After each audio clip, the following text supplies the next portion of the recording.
નમસ્કાર મિત્રો, જય માતાજી. નમસ્કાર, હું તારક. જય માતા. તો આજે આપણે ગુજરાત ન્યાય મંચ, જે આપણે એક નવા મંચની શરૂઆત કરી છે કે જેના અંદર જેટલા પણ વિકાસથી વંચિત સમાજો છે તો એમના એવા વ્યક્તિઓ જે સાચા સમાજ પ્રેમી હોય, સમાજ માટે કંઈક કરી દેખાવાની ધગશ રાખતા હોય, કંઈક કરી બતાવ્યું હોય અને સમાજમાં સતત યોગદાન આપતા હોય અને એવા સમાજના મુદ્દા કે જે વિશે ચર્ચા કરવા માટે કોઈ મીડિયા, કોઈ આગેવાન, કોઈ નેતા તૈયાર નથી. જ્યાં આગળ આપણા સમાજનું શોષણ થતું છે, જે આપણા સમાજના મૂળભૂત પ્રશ્નો હશે, તો એ વિષયો ઉપર આપણે ગુજરાત ન્યાય મંચ ઉપર આપણે ચર્ચા કરીશું, તથ્યો આધારિત ચર્ચા કરીશું અને આ ચર્ચાના આધારે આ જે પ્રશ્નો જેના વિશે કોઈ ચર્ચા કરવા તૈયાર નથી એના આખા ગુજરાત સમક્ષ રજૂઆત કરીશું. આજે ગુજરાત ન્યાય મંચનો આપણો જે પહેલો એપિસોડ હતો, લલિતસિંહ, આપણા પહેલા એપિસોડના અંદર આપણા જોડે રસિકજી ઠાકોર જોડાયા હતા ડીસાથી, કે જે ડીસા લાઇબ્રેરીનું સંચાલન કરે છે અને ખૂબ તમે સરસ એ એપિસોડના તમે રિસ્પોન્સ આપ્યો. 50,000 કરતા વધારે લોકોએ વિડીયોને જોયો અને આજની તારીખના અંદર એ વિડીયોથી બહુ જ બધા લોકોને પ્રેરણા મળી. તો આજે આપણે ગુજરાત ન્યાય મંચના બીજા એપિસોડને લઈને આજે આવી ચૂક્યા છીએ તમારી સમક્ષ. અને આજના જે આપણા મહેમાન છે એ બહુ ખાસ છે. એનું કારણ હું તમને સમજાવું. ઠાકોર સમાજ હોય, કોળી સમાજ હોય, દેવી પૂજક હોય, તો દરેક વિકાસથી વંચિત સમાજ હોય. ઉદાહરણ તરીકે ઠાકોર સમાજની વાત કરું તો ઘણા બધા એવા લોકો હોય છે કે જે સરકારી નોકરી પાસ કરે ને, કે ડોક્ટર બની જાય, ક્લાસ 3 બને, ક્લાસ 2 બને, ક્લાસ 1 બને, એટલે સોશિયલ મીડિયા ઉપર ફોટા ફરતા વાયરલ થઈ જાય કે ભાઈ ફલાણા ભાઈ સમાજનું ગૌરવ, ફલાણા ભાઈ છે એ ક્લાસ 1 લાગે એટલે સમાજનું ગૌરવ, ક્લાસ 2 લાગે એટલે સમાજનું ગૌરવ. મારો પ્રશ્ન એ છે કે એ વ્યક્તિ ખાલી નોકરીએ લાગી જાય એનાથી સમાજનું ગૌરવ નથી થઈ જતું. એ વ્યક્તિ નોકરીએ લાગી ગયો, એના પછી પોતાની નોકરી કરી, એનું જીવન સુખી સમૃદ્ધ થઈ ગયું અને પોતાની જીવન સારી રીતે ચાલે કર્યું. પ્રશ્ન એ થાય છે કે તમે વ્યક્તિને સમાજનું ગૌરવ ત્યારે કહો કે જ્યારે સમાજ માટે કંઈક કામ કરે છે, કે જ્યારે સમાજના રોજગાર માટે, સમાજમાં જાગૃતતા લાવવા માટે યોગદાન આપે છે. જો કોઈ વ્યક્તિ હોય તે ડોક્ટર બની જાય પણ પોતાના સમાજના લોકો, ગરીબ લોકો માટે એક રૂપિયાની દવા કરવા તૈયાર ના હોય, કોઈ વ્યક્તિ હોય ક્લાસ 1, ક્લાસ 2, ક્લાસ 3 અધિકારી બની જાય પણ પોતાના સમાજમાં જાગૃતતા લાવવા માટે સમય ફાળવી ના શકતો હોય, પોતાના સમાજના અંદર આર્થિક રીતે યોગદાન ના આપી શકતો હોય, પોતાના સમાજ માટે માર્ગદર્શન પૂરું ના કરી શકતો હોય, તો પછી એ વ્યક્તિ હોદ્દા ઉપર જ જતો ના રહે, આપણા સમાજને શું ફાયદો અને આપણા સમાજને એને ગૌરવ કરી શું મતલબ? તો આજની તારીખના અંદર જે આપણા સાથે જોડાયેલા છે માનનીય શ્રી લલિતસિંહ વાઘેલા સાહેબ, એ ખરેખરમાં આપણા સમાજના ગૌરવ છે. ખરેખરમાં આપણા સમાજમાં તમે એમ કહી શકો કે તમે એમ કહી શકાય કે વ્યક્તિ કે જેને જોઈને આપણને આનંદ થાય કે ભાઈ આપણા સમાજમાંથી આવા કોઈ વ્યક્તિનો જન્મ થયો. કારણ કે એ પોતે એક ગરીબ વર્ગમાંથી, એક મધ્યમ વર્ગમાંથી પોતે એક અધિકારી બન્યા, એરા પોતે સબ રજિસ્ટ્રાર બન્યા, ગુજરાત જે તમારે કહેવાય સબ રજિસ્ટ્રાર એસોસિએશનના એક પ્રમુખ બન્યા. અને જ્યારે પોતે નોકરી કરી રહ્યા હતા ત્યારે ઠાકોર સમાજ હોય તો બીજા અન્ય વિકાસથી વંચિત સમાજો, તો એ ખેડૂતોની, એ ગરીબ લોકોની કરોડો રૂપિયાની જમીનો જે ખોટા માર્ગે જઈ શકતી હતી, ખોટા રીતે લોકો એના પચાઈ પાડી શકતા હતા, એમને રોકવા માટે એમને યોગદાન આપ્યું, જેના વિશે આપણે વાત કરીશું. એમને આપણા સમાજમાં માર્ગદર્શન માટે પ્રયત્ન કર્યા, આપણા સમાજમાં શિક્ષા રોજગાર માટે એમને માર્ગદર્શન આપ્યું. જ્યારે નોકરીમાં હતા ત્યારે ઘણા લોકો નોકરીમાં હોય ને ત્યાં સુધી ખાલી એમનું નોકરી અને એમનું પરિવાર, સમાજ માટે કઈ કામ નહીં કરવાનું. પછી જેવા નિવૃત્ત થઈ જાય ને એટલે પછી એમને સમાજ યાદ આવે કે ચલો હવે નિવૃત્ત થઈ ગયા છીએ, હવે આપણે સમાજના ફંક્શનોમાં જવાનું ચાલુ કરીએ અને સમાજ અમને ફૂલહાર પહેરાવો, અમારું માન સન્માન કરે, અમે સમાજ ના કરીએ. મારો પ્રશ્ન એ છે કે તમે નિવૃત્ત થયા પછી કરો છો એ સારી વસ્તુ છે, પણ જ્યારે તમે જોબ ઉપર હતા, તમે કામ કરી રહ્યા હતા, 25-30 વર્ષ સુધી કોઈ હોદ્દા ઉપર હતા, જો એ સમય તમે રવિવારના દિવસોમાં કે રજાના દિવસોમાં જો માર્ગદર્શન સેમિનાર રાખ્યા હોય તો તમારા સમાજના અંદર કંઈ કામ કર્યું હોત તો તમે સમાજના અંદર બહુ મોટા પાયે પરિવર્તન લાવી શકો. નિવૃત્ત થયા પછી કરો છો એ સારી વસ્તુ છે, પણ આ વસ્તુ તમે કામમાં હતા ત્યારે પણ કરી શકતા હતા. તો મને બહુ જ આનંદ થાય છે આજે આપણે જે વ્યક્તિત્વ જોડે વાત કરી રહ્યા છીએ, લલિતસિંહ વાઘેલા સાહેબ, હું પોતે એમને બહુ જ વધારે માન સન્માન આપું છું. પોતે એમને હું મારા વડીલ તરીકે, એક જ્ઞાનના સ્ત્રોત તરીકે જોઉં છું. કારણ કે જ્યારે કામ કરતા હતા ત્યારે તો એમને સમાજ માટે યોગદાન આપ્યું. કરોડો રૂપિયાની જમીનો આપણા સમાજની લોકો જે પચાસ પાડતા હતા એમને રોક્યા. અને આજની તારીખના અંદર સમાજમાં શિક્ષણ હોય, રોજગાર હોય, ઓબીસી અનામત વર્ગીકરણ હોય, આ વિષય ઉપર એરાએ પૂરેપૂરી રીતે લોકો સુધી માહિતી પહોંચાડી રહ્યા છે. ગામે ગામે મિટિંગો કરી રહ્યા છે. આપણી ગુજરાત ઓબીસી અનામત વર્ગીકરણ સમિતિના કોર કમિટીના સભ્ય છે. અને એમના જોડે મને આજે આપણા ગુજરાત ન્યાય મંચનો બીજો એપિસોડ વિશે ચર્ચા કરી મને બહુ જ આનંદ થશે. નમસ્કાર સર. નમસ્કાર તારકભાઈ, નમસ્કાર. કેમ છો સર? કેમ છો? બસ બસ એકદમ ખૂબ ખુશી થઈ આપને જોઈને. આપે જે મને ચાન્સ આપ્યો, આપને જે એપિસોડમાં, એ બદલ ખૂબ ખૂબ આભારી આપનો. ખૂબ ખૂબ ધન્યવાદ. ના સર, હું સાચે મારું દિલથી એવું માનું છે. હું પોતે નાનો છું, મારા કરતા બહુ વડીલો છે, મોટા છે, પણ મારું ખરેખર માનવું છે કે કોઈ વ્યક્તિ કોઈ નોકરી પર લાગી જાય એના કારણે જે ગૌરવ ના થઈ જાય. એ વ્યક્તિને નોકરી કરતો હોય ત્યારે, નોકરી કર્યા પછી એ જે રીતે માર્ગદર્શન આપી શકતા હોય, યોજનાઓનો સહાય આપી શકતા હોય, આર્થિક રીતે મદદ કરી શકતા હોય તો કરવું જોઈએ. ત્યારે જઈને તમારા સમાજનું ગૌરવ કહેવાય. બાકી તો નોકરી તો ઘણા લોકો લાગી જાય છે, પણ નોકરી લાગ્યા પછી સમાજ માટે કઈ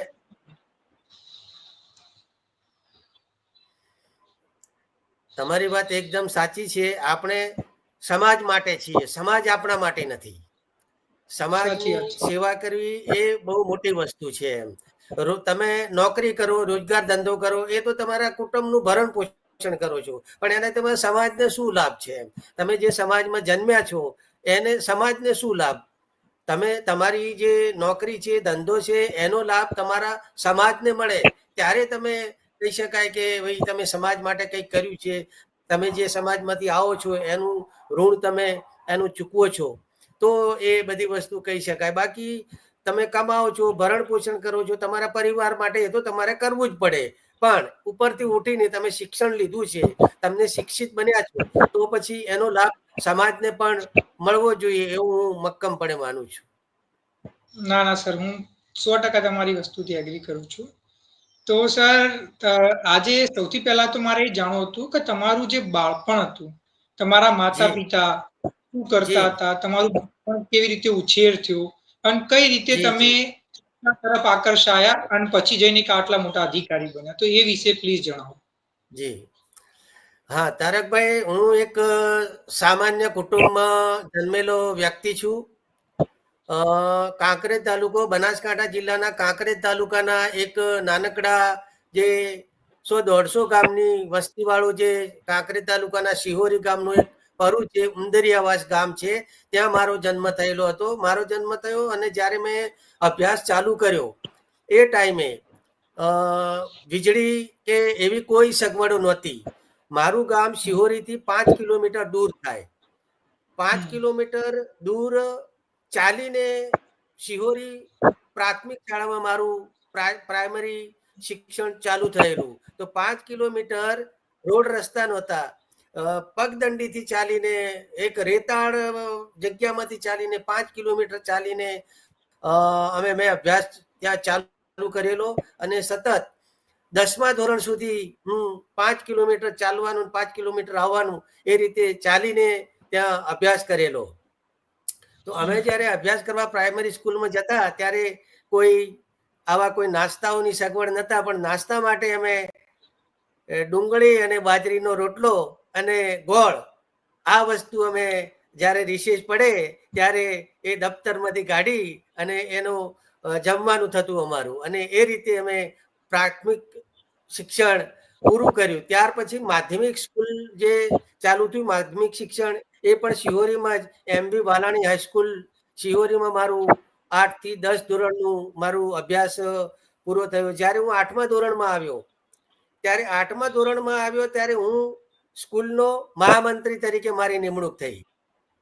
સ્કૂલનો મહામંત્રી પણ રહી ચૂક્યો છું, જે જીએસ કહેવાય, જનરલ સેક્રેટરી પણ હું સ્કૂલનો હતો. અને ત્યાર પછી હું 9મા ને એસએસસીમાં આવ્યો ત્યારે ત્યાંનું જે મેનેજમેન્ટ છે એમબી વાલાણી હાઈસ્કૂલનું, એ એમબી વાલાણી હાઈસ્કૂલના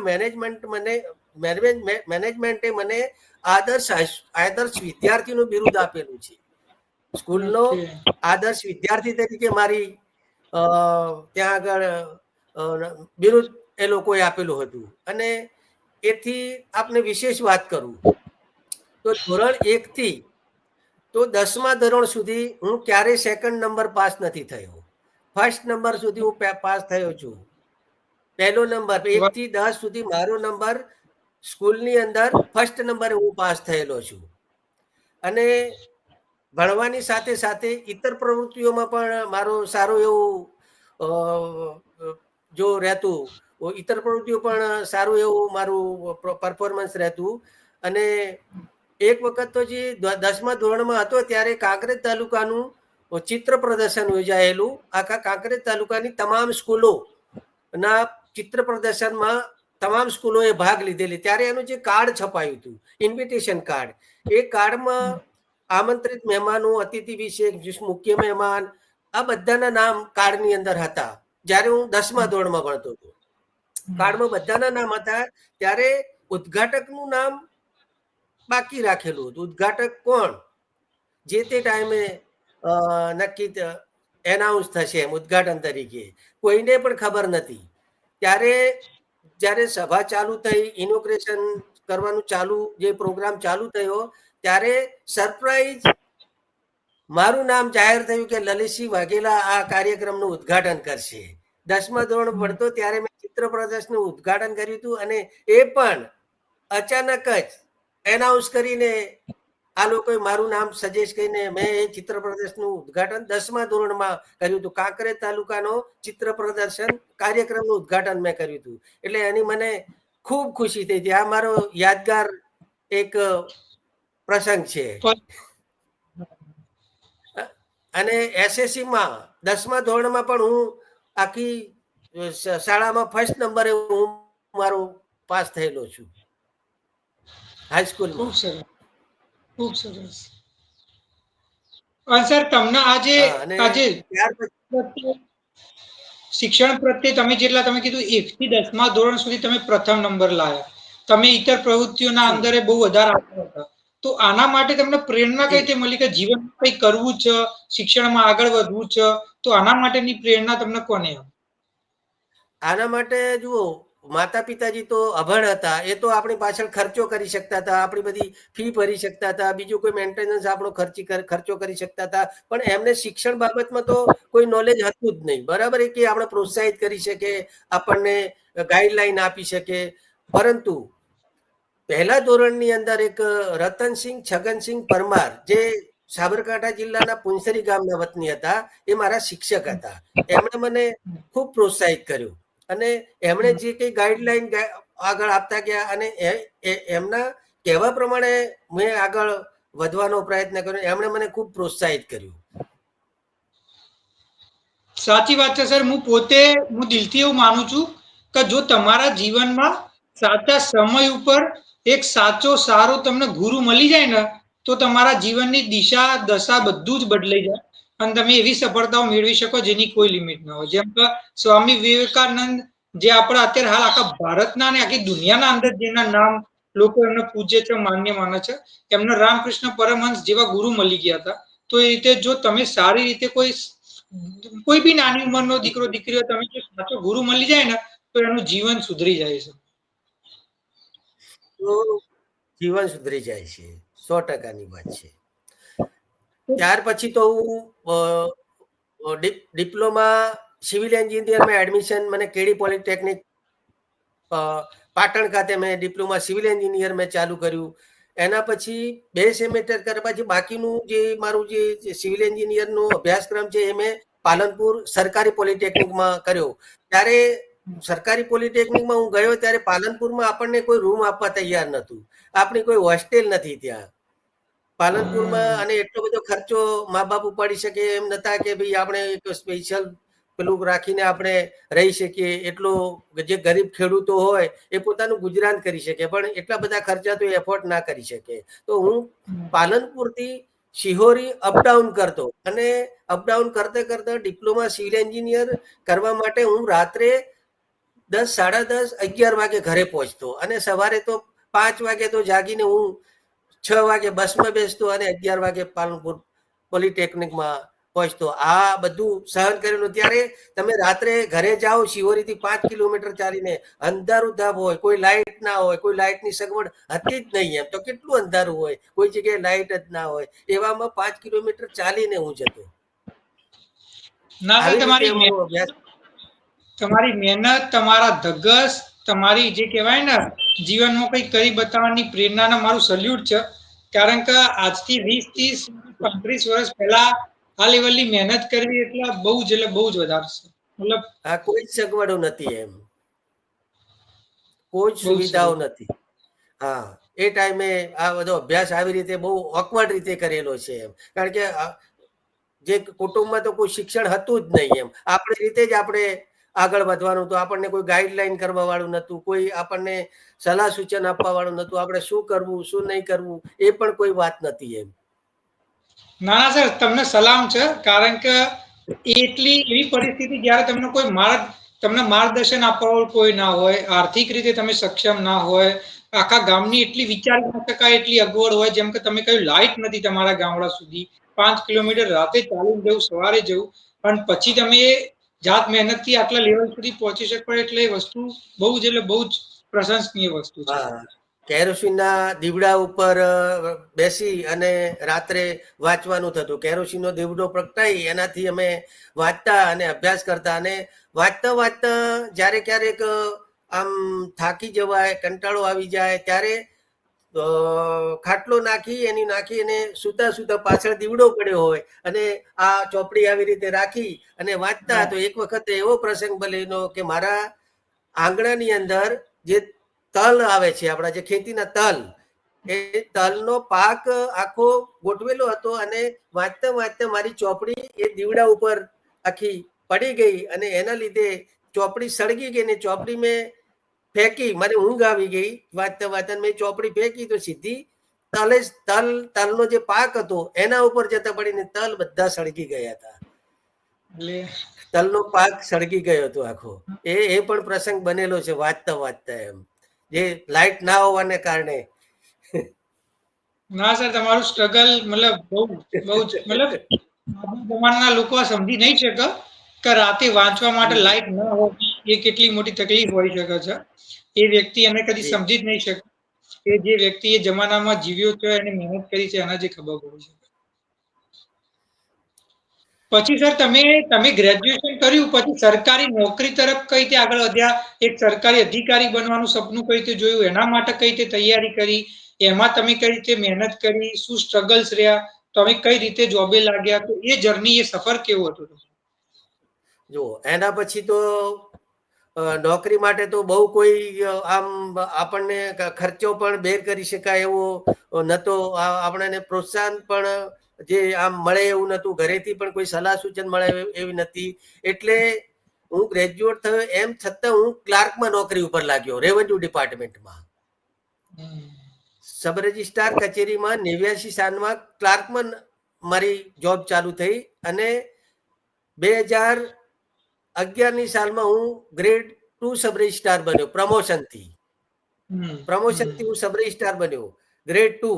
જે બનાસકાંઠા જિલ્લામાં બધી કચેરીઓમાં મેં ગ્રેડ 2 સબ રજિસ્ટ્રાર તરીકે જોબ કરી. અને એ દરમિયાન મેં ખેડૂતોનું ખૂબ હિત સાચવ્યું. ખેડૂતોની જમીનો કોઈ એમનું અહિત ના થાય એના માટેની પૂરેપૂરી પ્રામાણિકતાથી મેં જોબ કરી. અને ત્યારે પછી મને એવું લાગ્યું કે ભાઈ હું જે મેગા સિટી છે, જે એવી સિટીઓની અંદર પણ મારે અનુભવ લેવો છે. ત્યારે 2011માં ગ્રેડ 2 સબ રજિસ્ટ્રાર તરીકે મેં જર્ની ચાલુ કરી. અને એના પછી 2013માં મને ગ્રેડ 1 તરીકે મારું પ્રમોશન થયું. અને એ પ્રમોશનમાં મને અમદાવાદ નરોડા સબ રજિસ્ટ્રાર કચેરીમાં મારી નિમણૂક થઈ.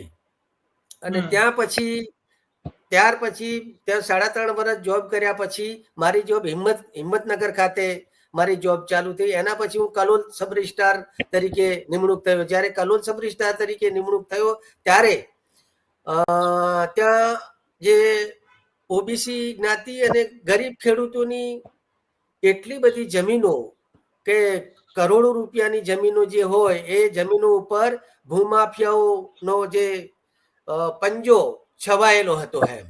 જ્યારે હું કલોલ તરીકે ગયો ત્યારે મને એવું લાગ્યું કે ગરીબોની જમીનો ખૂબ હડપ થઈ રહી હતી. જે સરકારના જે કાયદાઓમાં જે ત્રુટીઓ હતી, જે સરકારના કાયદાઓમાં ત્રુટીઓ હતી એના લીધે અધિકારી કશું કરી ના શકે. એ તો કાયદેસર રીતે જ દસ્તાવેજ રજૂ કરે, પણ આપણને એવું લાગે કે ભાઈ આ કાયદાનું એક ઓફિસમાં રજૂ કરે ત્યારે તમને કાયદેસર વસ્તુ લાગે, પણ ખરેખર રીતે તમે જાઓ તો ખેડૂતોની જમીનો હડપ થતી હોય, એમને ખબર ના હોય, એવી રીતે ભૂમાફિયાઓ ગરીબોની ખેડૂતો હડપતા હતા. ત્યારે આ બધું જોઈને મારું દિલ દ્રવી ઉઠતું. આ બધી વસ્તુ મેં ના ચલાવી લીધી. કાયદાના ઉપર વટ જઈને મેં આ વસ્તુઓ બધી જે જમીનો હડપ થતી હતી એ બધી મેં અટકાવેલી છે.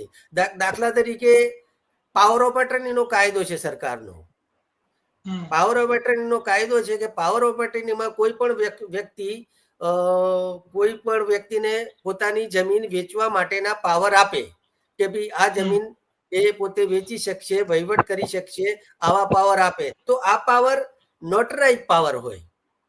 નોટરાઇઝ પાવર હોય તો નોટરી પાસે આ પાવર કરાવવાનો હોય તો ખેડૂતોને તો કઈ ચલો કે તમારે લોન લેવાની છે, બાઇક ખરીદવાનું છે, એના માટે તમારી સહી કરવાની છે, આવી બધી લાલચો આપે. એમને ખબર જ નથી કે હું જમીન વેચવાનો પાવર આપી રહ્યો છું, પણ આવી લોન લેવાની છે, આવી બધી દલીલો કરીને ભૂમાફિયાઓ ખેડૂતો પાસેથી એ પાવર લઈ લેતા. ને એ પાવરના આધારે વેચાણ દસ્તાવેજો રજૂ કરવામાં આવતા. ત્યારે તમે પાવર તમે જુઓ ને ત્યારે તમને આમ એવું લાગે કે ભાઈ આ ખોટી રીતે પાવર લીધેલો છે.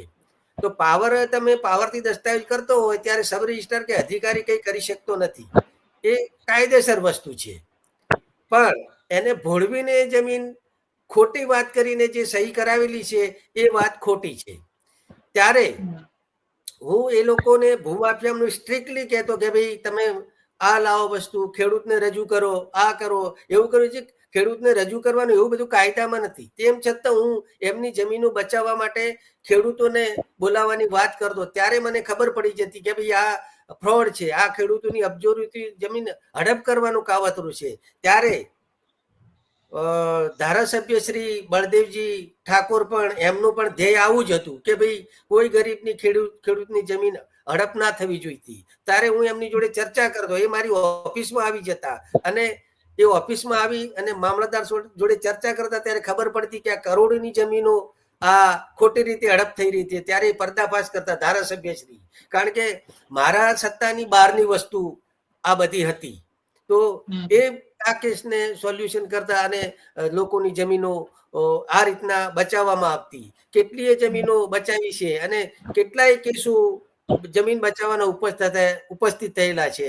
આ મારા અભિયાનને લઈને ભૂમાફિયાઓએ મારી સામે પણ ઘણા બધા આક્ષેપો કરેલા છે. મારી ઘણી ઇન્કવાયરીઓ ચાલુ કરાવેલી છે સરકારની અંદર, પણ આ ઇન્કવાયરીઓમાં જે તકેદારી આયોગ કહેવાય, જે ભ્રષ્ટાચાર નિવારણ જે ખાતું સરકારનું છે, તકેદારી આયોગ, વિજિલન્સ કમિશનરે પણ મને ક્લીન ચીટ આપેલી છે કે ભાઈ મેં જે કામગીરી કરેલી છે એ કામગીરી સાચી અને કાયદેસરની છે. આ લોકોએ ખોટી રીતે મને ભ્રષ્ટાચારના કેસોમાં ફસાવી દેવા માટે પણ મારી સામે કાવતરા થયેલા છે. તેમ છતાં હું એમની સામે ઝૂક્યો નથી. મોટી મોટી લાલચો આપેલી છે, તેમ છતાં હું ઝૂક્યો નથી અને ગરીબોની જમીનો કરોડોની બચાવવામાં મેં મારું જે ધ્યેય છે એ ધ્યેય સામે એકદમ અડગ રહેલો છું. ના સર, હું તમારી વાત સાંભળી અને મને બહુ જ આનંદ થયો અને હું આ જે લોકો વિડીયો જોઈ રહ્યા છે એમને જણાવવા માંગુ છું કે ઘણી વાર આપણે જે ઓબીસી અનામત વર્ગીકરણની વાત કરીએ એટલે ઘણા કહે કે કેમ આ વર્ગીકરણની વાતો કરો છો, આનાથી શું થઈ જશે. કેમ ઓબીસી અનામત વર્ગીકરણથી એ થશે કે આજની તારીખમાં આપણા સમાજના જેટલા લોકો સરકારી નોકરી કરતા છે, ક્લાસ 1, ક્લાસ 2, ક્લાસ 3, એના અંદર આવતા 5 વર્ષમાં 5 ગણા લોકો પાસ થશે. અને 5 ગણા લોકોથી એ ફાયદો થશે. ઉદાહરણ તરીકે લલિત સરે એક વાત જણાવી કે જ્યારે કલોલમાં સબ રજિસ્ટ્રાર હતા, એમને ખબર હતી કે જે ખેડૂત છે એને ખોટી રીતે ફોલાવવામાં આવ્યો છે અને લોન કરાવવાની એ બધી વાતોથી પાવર ઓફ અટોર્ની લઈ લીધી અને એના ઉપર દસ્તાવેજ કરીને જમીન વેચી રહે છે. હવે કાયદેસર જો બીજો કોઈ પણ વ્યક્તિ અધિકારી હોત, સબ રજિસ્ટ્રાર હોત અને એ હોદ્દા ઉપર હોત, ઉદાહરણ તરીકે બીજા કોઈ સમાજનો કે બીજો કોઈ વ્યક્તિ, તો એને કઈ ફરક ના પડત. એને એમ લાગત કે પેલા ઠાકોર, કોળી, દેવી પૂજક, રાવળ કે કોઈ બી નાના મોટા ઠાકોર સમાજના વ્યક્તિની જમીન ઘસાઈ રહી છે, એને કોઈ ફરક ના પડત. એ તો એમ કહત કે ભાઈ મને 2-5 લાખ રૂપિયા મળે તો હું તો આ વસ્તુ એક્સેપ્ટ કરીને આગળ જવા દઉં. જેમ તમે જણાવ્યું તો તમારી લાગણી હતી કે ભાઈ કોઈ ગરીબ ખેડૂત હોય મારા સમાજનો અને એની જાણ બહાર એને ખોટી રીતે કરોડો અબજો રૂપિયાની જો જમીન આવી રીતે કોઈ પચાઈ પાડતું હોય તો હું નહીં ચલવી લઉં. અને એટલા માટે તમે એ નિયમોમાં ના હોવા છતાં તમે ખેડૂતોને ત્યાં આગળ બોલાવવાની વાત કરી. તમે ત્યાં આગળ લોકલ ધારાસભ્ય જે આપણા સમાજના હતા એમના બોલાયા અને એમના જોડે રજૂઆતો કરોડોની જમીનો બચી. હવે હું તમને એમ કહેવા માંગુ છું, આપણા ધારાસભ્ય બનાસકાંઠામાં, પાટણમાં, સાબરકાંઠા, મહીસાગરમાં, પંચમહાલમાં, પછી ગાંધીનગર, બધી જગ્યાએ તમને આખા ગુજરાતમાં જોવા મળી જશે. બરોબર કે નહીં? ઠાકોર સમાજ. પણ આ જે નેતાઓ હોય એમના જોડે કોઈ જવું તો જુઓ ને કે સાહેબ આપણા સમાજના વ્યક્તિની કોઈ જમીન ઘસાઈ રહી હોય. જો આપણા સમાજનો કોઈ વ્યક્તિ સબ રજિસ્ટ્રાર હોય, તો આપણા સમાજનો કોઈ વ્યક્તિ લેન્ડ રેવન્યુ વિભાગના અંદર ક્લાસ 1 અધિકારી હોય કે ડેપ્યુટી કલેક્ટર હોય, મામલતદાર હોય, તાલુકા ડેવલપમેન્ટ ઓફિસર હોય, પ્રાંત અધિકારી હોય, તો એ મુદ્દાને સમજો કે ના ભાઈ મારા સમાજ જોડે શોષણ થઈ રહ્યું છે, એના જોડે અન્યાય થઈ રહ્યો છે, એની જમીનો કોઈ પચાઈ પાડી રહ્યું છે ખોટી રીતે, એના ઘરો જે હતા કાયદેસર એને પાડવામાં આવી રહ્યા છે, ત્યારે એને લાગણી આવશે અને મુદ્દા લઈ નેતા જોડે જશે અને બે ભેગા મળીને મુદ્દાનું સમાધાન લાવી શકશે. પણ તમારા કોઈ અધિકારી જ નહીં હોય, તમારા કોઈ ત્યાં આગળ વ્યક્તિઓ જ નહીં કામ કરતા હોય, તો કોના મુદ્દાને લઈને ધારાસભ્ય જોડે જશે અને કોણ કામ કરાવશે? બિલકુલ સાચી વાત છે આપની કે જે સુખી સંપન્ન ને આર્થિક રીતે સદ્ધર સામાજિક રીતે જે સમાજવાળા છે એમને આની કોઈ પડી નથી. તમારા ઓબીસી સમાજનો કોઈ અધિકારી હશે એ જે મૂળથી ગરીબીને સમજતો હશે, ગરીબીઓની હાલત શું હોય છે, ગરીબી શું છે, આ વસ્તુને સમજતો હશે તો જ આ વસ્તુ એના દિલની અંદર થશે કે ભાઈ હું ગરીબીમાં આવ્યો છું તો આ ગરીબ ખેડૂતોની આટલી મોટી જમીનો હડપ થઈ જાય છે તો એની હાલતો શું થાય એ એક પછાત ઓબીસી માંથી આવતો હશે એ વ્યક્તિ જ સમજી શકશે, બાકી બીજા કોઈને એ નહીં સમજી શકે. અને સાથે સાથે આપણે એ વાત પણ કરી શકું કે મારા કાર્યકાળ દરમિયાન મેં કોઈ એવો ઇન્સિડન્ટ નથી જોયો કે આર્થિક સામાજિક રીતે અને જે સંપન્ન સમાજો છે એમની જમીન હડપ થઈ હોય. આ જે જમીનો હડપ થઈ છે એ જમીનો જે ગરીબ અને પછાત જે જ્ઞાતિઓ છે, જે ઓબીસીમાં 146 જ્ઞાતિઓ આવે છે એમાંથી જે પછાત જ્ઞાતિઓ છે એમાં ખાસ કરીને ઠાકોર સમાજ, આ સમાજની જમીનો ખૂબ હડપ થઈ છે. બાકી જે ઓબીસીમાં આવતા જે અધર છે, પછી ઈડબ્લ્યુએસમાં આવતા જે સમાજો છે એમની જમીન હડપ થઈ હોય એવી એક પણ કિસ્સો મારા ધ્યાનમાં નથી. એમ આ એક નોંધવા જેવી બાબત છે. તમારી વાત હું એક વસ્તુ ચોખવટથી કહીશ.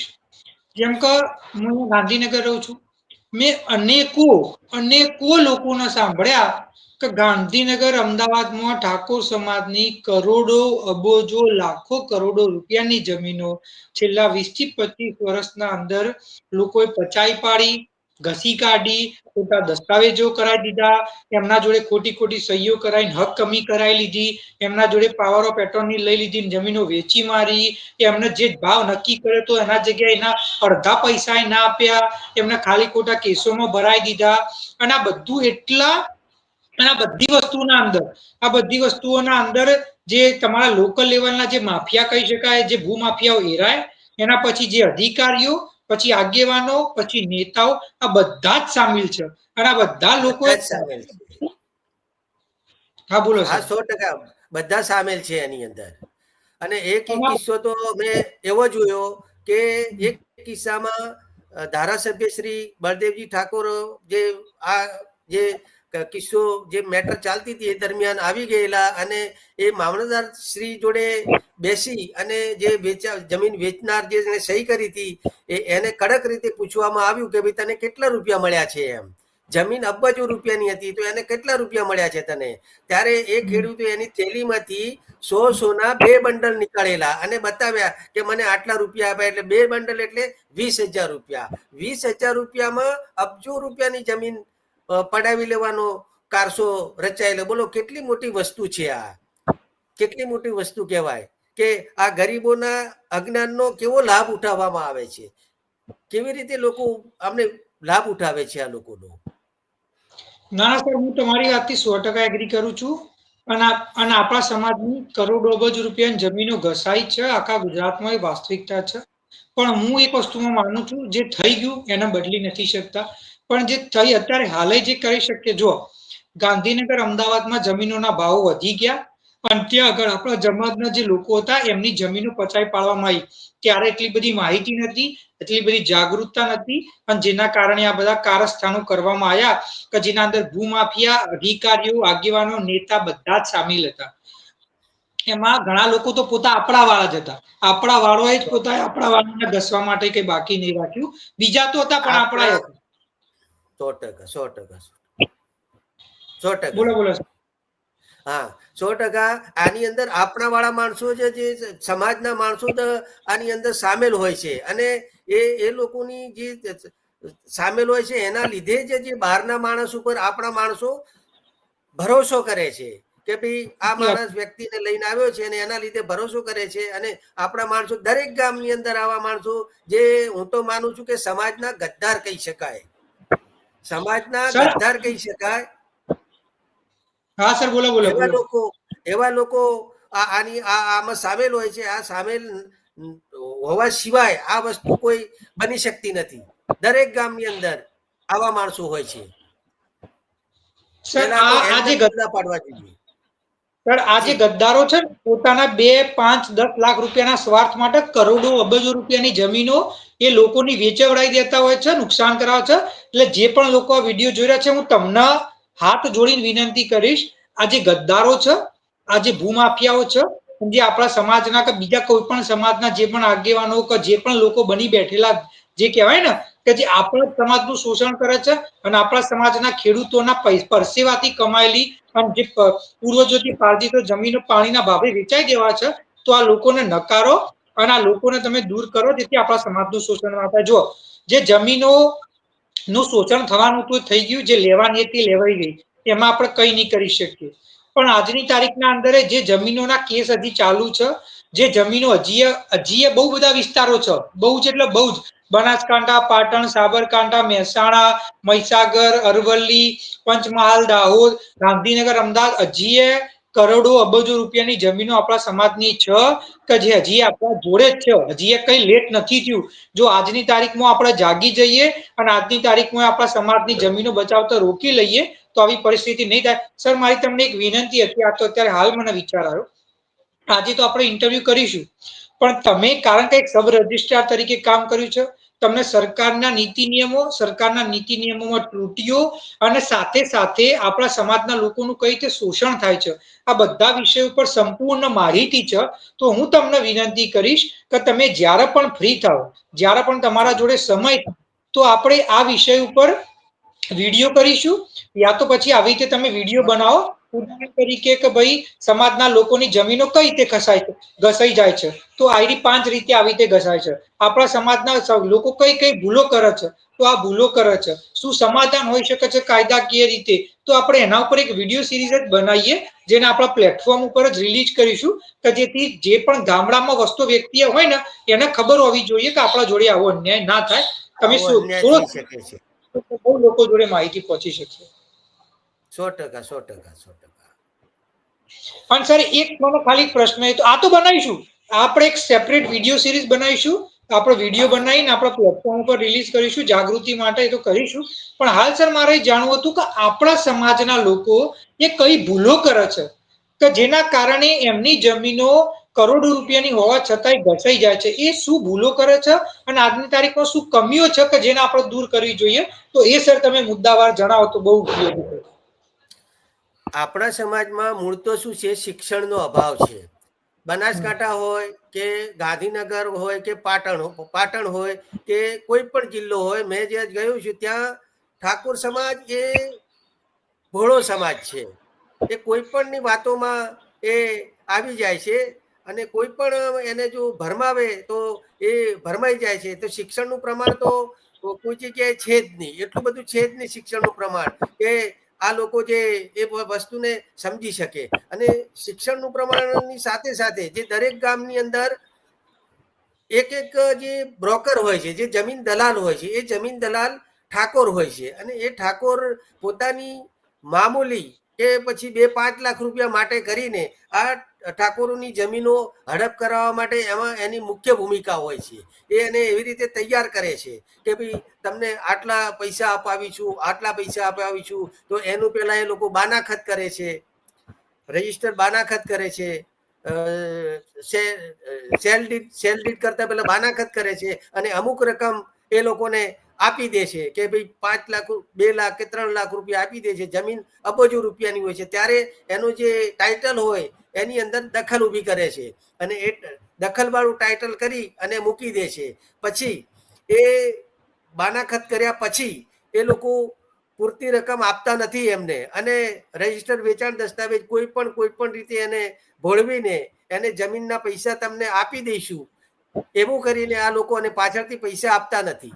મુખ્ય વસ્તુ એ છે કે ભોળા સમાજને કારણે જે ભૂમાફિયાઓ અને દલાલો એવું કહે છે કે ભાઈ તમે રજિસ્ટ્રાર ઓફિસમાં તમે સહી કરી દો, પછી તમને બહાર જઈને પેમેન્ટ તમને આપી દઈશું. સહી કર્યા પછી વિડીયો રેકોર્ડિંગ કર્યા પછી એમને તલાટી દફતરે કે મામલતદાર દફતરે રેવન્યુ રેકર્ડમાં એની નોંધ પડી ગયા પછી એ લોકો ગલ્લા તલ્લા કરી અને જે 35 દિવસની નોંધ મંજૂર થાય રેવન્યુ રેકર્ડમાં એનો 35 દિવસનો સમય એ લોકો પસાર કરી દે છે કોઈ પણ રીતે બહાના કરીને. 35 દિવસનો સમય પસાર થઈ જાય એટલે એ નોંધ જે પડેલી હોય છે એનો વાંધો 35 દિવસ સુધી ના આવે તો એ નોંધ પ્રમાણિત થઈ જાય છે અને એના પછી નોંધ પ્રમાણિત થયા પછી જે ખેડૂત એનો વાંધો આપે તો પણ એમાં કંઈ થઈ શકતું નથી અને એ રીતને પછી એને પૈસા આપતા નથી, પેમેન્ટ પૂરું આપતા જ નથી. આ રીતે એની જે એનું જે નોલેજ છે કે જે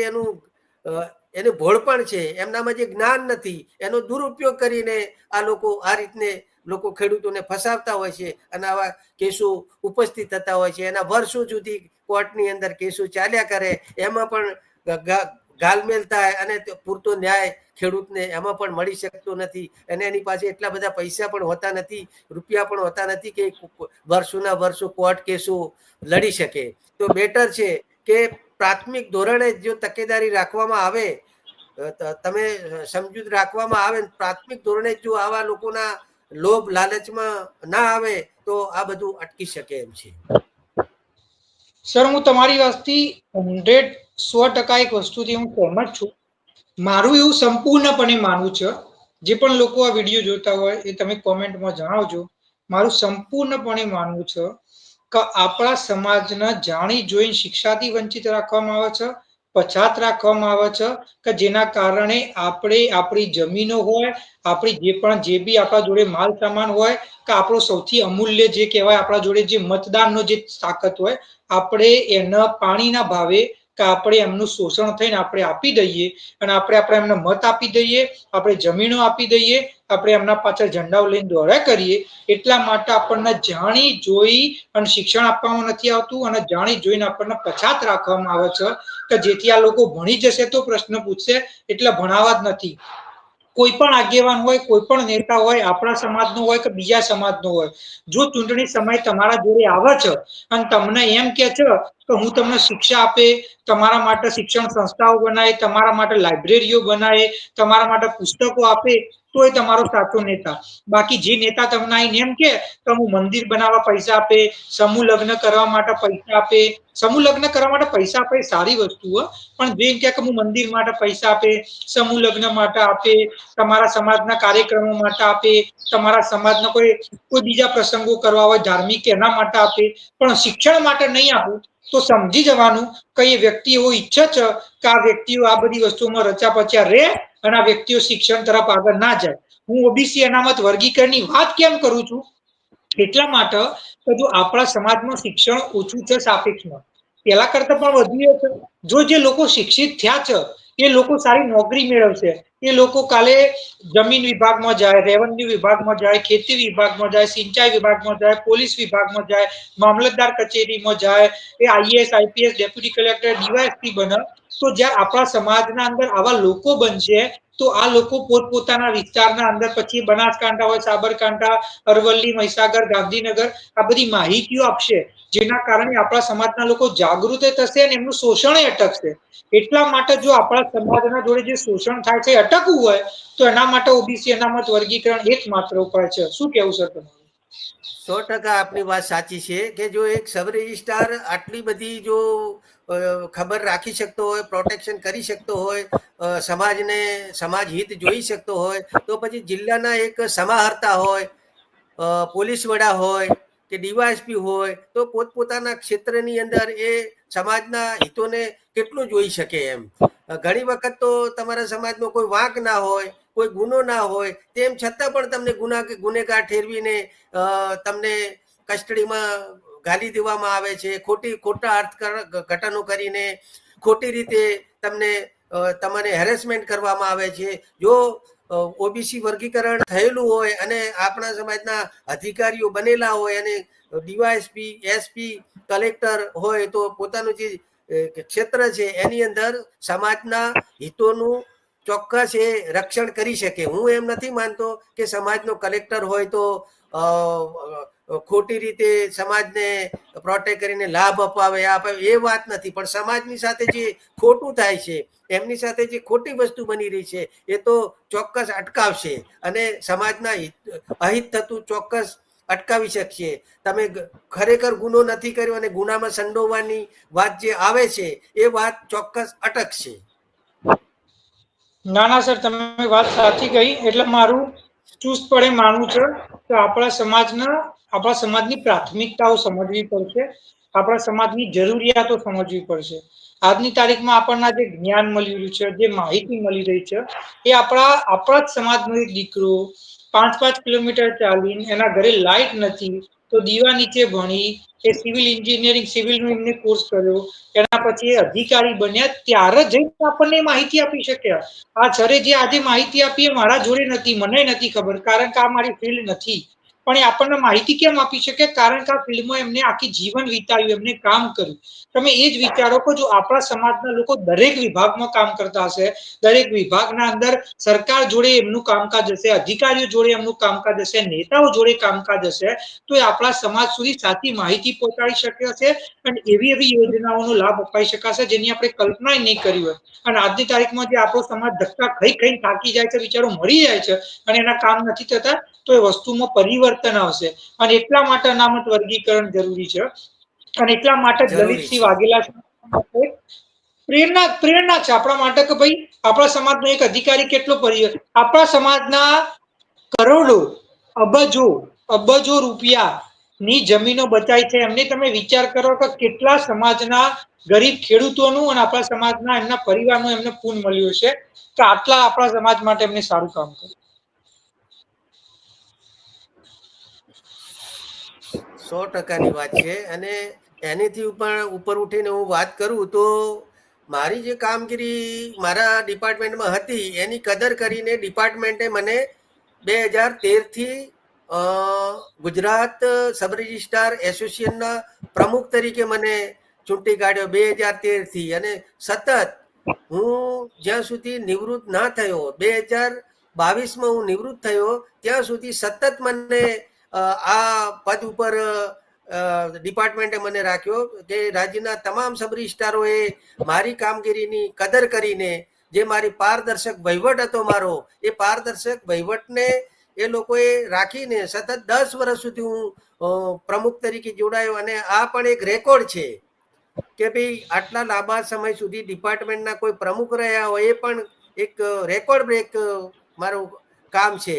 અને ડિપાર્ટમેન્ટને પણ મેં ખૂબ મદદ કરી છે કે ડિપાર્ટમેન્ટમાં કે એવી જે ઇન્કવાયરી સબ રજિસ્ટ્રારની થાય તો સબ રજિસ્ટ્રાર સામે કોઈ પણ જમીનના કેસ બાબતે કોઈ પણ ગેરરીતિનો કોઈ આક્ષેપ થાય, એના વિરુદ્ધમાં કોઈ સરકારમાં રજૂઆત થાય અથવા તો કોઈ સબ રજિસ્ટ્રાર કોઈ જમીનની કોઈની પ્રોબ્લેમ થયો જમીનમાં અને એ જમીનની અંદર ન્યાય મેળવવા માટે પોલીસ સ્ટેશનમાં એની અરજી થઈ કે આમાં ભૂમાફિયા પછી બીજા થર્ડ પાર્ટી અને આમાં અધિકારી પણ સામેલ છે, આવી સબ રજિસ્ટ્રાર પણ સામેલ છે, આવા આક્ષેપો કરતી જ્યારે પોલીસ સ્ટેશનમાં અરજી થાય અથવા તો એફઆઈઆર દાખલ થાય ત્યારે પોલીસ સબ રજિસ્ટ્રારની તરત જ ધરપકડ કરી લે. લાગતા વળગતા જે ઈસમો છે એમની અને સબ રજિસ્ટ્રારની પણ ધરપકડ કરી લે. તો મારું એવું માનવું હતું કે કોઈએ અરજી આપી એનાથી કોઈ સબ રજિસ્ટ્રાર કસૂરવાર છે એવું કોઈ સાબિત થઈ જતું નથી. એવી કોઈ વસ્તુ સાબિત થઈ જતી નથી કે સબ રજિસ્ટ્રારે ખોટું કર્યું છે. પણ જ્યારે કોર્ટની અંદર કેસ ચાલે, એના 1-2 વર્ષ વીતી જાય, એના પછી જજમેન્ટ આવે કે સબ રજિસ્ટ્રારનો આમાં કોઈ રોલ જ નતો, તો કેટલું બધું નુકસાન સબ રજિસ્ટ્રારને મોટું. સબ રજિસ્ટ્રારને નુકસાન તો ખરું ને કે જે એના પછી એ નિર્દોષ છે કે ભાઈ એ કંઈ પણ નથી, પણ એની ધરપકડ થઈ, એક નોકરીમાંથી સસ્પેન્ડ થયો, આ બધાનું નુકસાનનું શું? ત્યારે મેં વિચાર કર્યો ને અમારું ડિપાર્ટમેન્ટ સર બોલો બોલો તમે બોલો. ત્યારે મેં વિચાર કર્યો કે મારા ડિપાર્ટમેન્ટને મારે ન્યાય અપાવવો છે. તો મેં સરકારમાં એવી રજૂઆત કરી કે ભાઈ સબ રજિસ્ટ્રારના વિરુદ્ધમાં કોઈ આક્ષેપો થાય તો તમારે પહેલા એસપી, કલેક્ટર, સરકારી વકીલ અને એક સુપ્રિન્ટેન્ડન્ટ ઓફ સ્ટેમ્પના અધિકારી, આ 4 વ્યક્તિની એક કમિટી મળે અને એ કમિટી એનું તપાસ કરે અને તપાસ કર્યાના અંતે જો સબ રજિસ્ટ્રારની કસૂરવાર લાગે કે સબ રજિસ્ટ્રાર આમાં કસૂરવાર છે તો એની સામે એફઆઈઆર ની મંજૂરી આપે. આવી રીતે મેં સરકારમાં રજૂઆત કરી તો સરકારે આ રજૂઆતને એટલી બધી ધ્યાનમાં લીધી નહીં. તો હું હાઈકોર્ટના દ્વાર મેં ખખડાયા, હાઈકોર્ટમાં ગયો અને હાઈકોર્ટે ગાઈડલાઈન સરકારને આપી કે ભાઈ તમે આજે યુનિયનના પ્રેસિડેન્ટની જે રજૂઆત છે એ વ્યાજબી રજૂઆત છે અને આના માટેની તમે સૂચનાઓ જાહેર કરો. ત્યારે 2015ની સાલમાં સરકારે એવો ઠરાવ કર્યો કે સબ રજિસ્ટ્રારના વિરુદ્ધમાં કોઈ પણ એફઆઈઆર દાખલ કરવા થાય તો કોઈ પણ પોલીસ સ્ટેશને એફઆઈઆર દાખલ કરવી નહીં. પહેલા જિલ્લા કક્ષાની કમિટી નિર્ણય લે, એ સજેશન કરે કે ભાઈ સબ રજિસ્ટ્રાર કસૂરવાર છે તો જ એ સબ રજિસ્ટ્રારની સામે એફઆઈઆર થાય. આવું પ્રોટેક્શન મેં સબ રજિસ્ટ્રારોને પણ અપાવેલું છે. સર તમે જે વાત કરી ને હું એ જ કહેવા માંગુ છું, મારું માનવું બી છે કે જે ઈમાનદાર ઓફિસર હશે એમને જ આવી રીતે પોલા આવી જ રીતે સાઈડમાં કરવા માટે એમના ઉપર કેસ થતા હશે. જે પૈસા લઈને કામ કરી દેતા હશે એ બધા લોકો તો એ સિસ્ટમમાં ચાલે જ વાંધો નહીં. અને મેં એક બીજી વસ્તુ એ જોઈ છે, જેમ તમે કહ્યું કે તમે સરકારને રજૂઆત કરી, સરકારે ના કરી તો તમે કોર્ટનો મુદ્દો ખડખડાવો. જો તમારો મુદ્દો સાચો હોય, તમારા મહેનત કરવાની ધગત હોય અને તમે કંઈક કરી બતાવવા માંગતા હોય તો પરિવર્તન આવે છે. જેમ આપણે આજની તારીખમાં ઓબીસી અનામત વર્ગીકરણનો મુદ્દો લઈને નીકળ્યા છીએ, આપણા જોડે લાખો લોકો જોડાઈ રહ્યા છે. આપણો એક જ ઉદ્દેશ છે કે આપણા આગેવાનો, પછી એ તાલુકા જિલ્લાના ડેલિગેટો હોય, ધારાસભ્યો હોય, સાંસદ સભ્યો હોય કે ગમે તે પાર્ટીમાં ગમે તે હોદ્દા ઉપર હોય, એ ગમે તે હોદ્દા ઉપર આપણા વોટના કારણે પહોંચ્યા છે. જો આપણા મુદ્દાને એ અમલમાં લાવવા માટે પોતાની પાર્ટીમાં રજૂઆત નથી કરી શકતા અને પોતાની પાર્ટીમાં કામ નથી કરાવી શકતા તો આપણે એટલું દબાણ કરીએ અને એમને સમજાવી દઈએ કે જો તમે સમાજ માટે કામ નથી કરી શકતા તો આવા નેતાઓની અને આવા લોકોની અમારે કઈ જરૂર નથી. કારણ કે જો તમે સમાજ માટે કામ નહીં કરો તો તમને શું કરવાના? ઘણા લોકો મને શું કે એમને પાર્ટીનું દબાણ હોય એટલે ના કરી શકે. એટલે હું કહું છું કે ભાઈ તમારી કોંગ્રેસ પાર્ટી હોય કે ભાજપ પાર્ટી હોય, તમે બીજા રાજ્યમાં તો કર્યું જ છે, તો અહીંયા આગળ જ બધું દબાણ આવી જાય ગુજરાતમાં. બીજા રાજ્યોમાં દબાણ નહીં આવતું વર્ગીકરણ કરવામાં, ગુજરાતની વાત આવે એટલે દબાણ આવી જાય. એટલે આ બધી વાતો પાયા વિહોણી છે. ના કરવી હોય એટલે હજાર તમે બહાના બનાવો, બાકી કરવું હોય તો બધું થાય. સર અંતે તમને એક જ પ્રશ્ન મારે પૂછવો છે કે આપણા સમાજના લોકોને કઈ વસ્તુનું ધ્યાન રાખવું જોઈએ કે જેના કારણે આ વસ્તુ પર આપણે એક સિરીઝ તો બનાવીશું, કારણ કે મને દિલથી ઈચ્છા છે. મને દિલથી એટલું દુઃખ થાય છે ને, એટલી તકલીફ થાય છે, એટલી વેદના થાય છે જ્યારે હું સાંભળું છું કે આપણા સમાજના કોઈ ગરીબ ખેડૂતની કરોડો રૂપિયાની જમીન કોઈ પચાવી પાડી. મને બહુ જ દુઃખ થાય છે. તો એના સમાધાન રૂપી તો આપણે કામ કરીશું જ, વિડીયો સિરીઝ બનાવી. પણ સર મુખ્યત્વે આપણા સમાજના લોકોને કઈ વસ્તુનું ધ્યાન રાખવું જોઈએ કે જેથી આવી રીતે એમની જમીન કોઈ પચાવી પાડવાથી બચાવી શકે? સમાજના લોકોએ પહેલા તો જે નજીકના લોકો જે દલાલો છે એ દલાલોથી એમને ધ્યાન રાખવું જોઈએ કે એમની વાતોમાં ના આવવું જોઈએ અને સાચા જે કોઈ જમીન એમની પાસે ખરીદવા માટે આવે કે પછી કોઈ રીતે જમીન પોતાની હડપ કરવા માટેની વાતો આવે ત્યારે કોઈ પ્રામાણિક વ્યક્તિ સમાજનો હોય એની એમને સલાહ લેવી જોઈએ. જો સમાજના કોઈ એડવોકેટ પ્રામાણિક હોય એમને બેસતું હોય એની સલાહ સૂચન પ્રમાણે આ બધું કામ કરવું જોઈએ. એ રીતના એમની સલાહ પ્રમાણે કરવું જોઈએ. ડાયરેક્ટ એમની કોઈ પણ પેપરની અંદર સહીઓ કે કોઈ પણ એ રૂટીન દલાલો હોય એમની વાતોમાં ક્યારે આવવું ના જોઈએ. આવી રીતે એમની આ બધી તકેદારી એમને રાખવી જોઈએ. ના ના સર, આજની આપણી જે વાર્તા છે એ જેટલા પણ લોકો જોશે એમને બહુ પ્રેરણા મળશે કે તમે જે મહેનત કરી અને જે પ્રયત્નો કરી, તમે એટલી મુશ્કેલીઓ વેઠી, જેટલા તમે આટલા મોટા અધિકારી બન્યા, આખા ગુજરાતના સબ રજિસ્ટ્રાર એસોસિએશનના તમે પ્રેસિડેન્ટ બન્યા, પ્રમુખ બન્યા, તો એટલે સુધી બી આપણા સમાજનો એક ગરીબ વર્ગમાંથી આવતો દીકરો પહોંચી શકે છે. અને બીજું આજની તમે હું જેટલા પણ લોકો જોઈ રહ્યા છું, હું તમને એમ જેટલા બી અધિકારીઓ હોય, હું દરેકને એક વસ્તુ કહેવા માંગુ છું. સમાજનું સાચું ગૌરવ એવું વ્યક્તિ હોય કે જે જ્યારે નોકરીએ લાગ્યો ત્યારે એ સમય જે 20, 25, 30 વર્ષ કામ કર્યું, એ સમય એ સતત પોતાના સમાજ માટે કામ કરતો રહ્યો. તમે શિક્ષક તરીકે લાગ્યા તો તમે સમાજના બાળકોને સાચું માર્ગદર્શન આપ્યું, સેમિનારો કર્યા કે 10મા પછી શું કરવું, 12મા પછી શું કરવું. તમે પોલીસમાં લાગ્યા તો તમે તમારા સમાજના લોકોને સાચી માહિતી આપી કે કાયદેસર તમે કઈ રીતે પોતાની જાતને કાયદાકીય રીતે સાચી રીતે રાખી શકો છો, તમારું શોષણ થતા કઈ રીતે કોઈ અટકાવો. તમે કોઈ પણ વિભાગમાં લાગ્યા, પાણી પુરવઠા વિભાગમાં લાગ્યા, ખેતી વિભાગમાં, સિંચાઈ વિભાગમાં, તમારી જવાબદારી આવે છે કે તમે જે 25, 30 વર્ષ કામ કરો છો તો ખાલી પોતાના પરિવાર માટે કામ ના કરો, એ તો તમે કરી જ રહ્યા છો ને કરો, પણ સાથે સાથે જ્યારે પણ સમય મળે સોશિયલ મીડિયાના માધ્યમથી, સેમિનારના માધ્યમથી, મીટિંગોના માધ્યમથી સમાજમાં તમે જે જ્ઞાન અર્જિત કર્યું છે, તમને જે શીખવા મળ્યું છે, સમાજ સુધી પહોંચાડો, સમાજને માહિતી આપો. અને બીજી વસ્તુ, રિટાયરમેન્ટ થયા પછી તમારા જોડે જે સમય હોય તો તમે તમારા પરિવાર જોડે પસાર કરો, તમે હરવા જાઓ, ફરવા જાઓ, બધું જ કરો, પણ રિટાયરમેન્ટ પછી તમારા જોડે જે સમય છે તો જેટલો થાય એટલો, અત્યારે હાલ હું યુવાન છું પણ મારી આજની પ્રત્યે એટલી લાગણી છે કે હું મારો પૂરો સમય 24 કલાક 365 દિવસ અત્યારે સમાજ માટે જ ફાળવી રહ્યો છું. તો માટે જે જ વડીલ ફાળવો છે. જે રિટાયર થઈ ગયું હોય તો રિટાયર થઈ ગયા પછી એ પોતાનો સમય જો દિવસમાં 4, 5, 6 કલાક એ સમાજમાં જાગૃતતા લાવવા માટે, સમાજમાં માહિતી આપવા માટે ફાળવશે તો આપણા સમાજનો સાચો વિકાસ થઈ શકશે. અને આ બધા માટે જો તમારે કોઈ પ્રેરણાદાયક વ્યક્તિ જોવું હોય કે જેને જોઈને તમને શીખવા મળે, કે જેને જોઈને તમને માન સન્માન આદર મળે, તો એના શ્રેષ્ઠ ઉદાહરણ તમે છો લલિતસિંહ સર. તો આજે મને તમારા જોડે આ વાત કરી મને બહુ જ આનંદ થયો.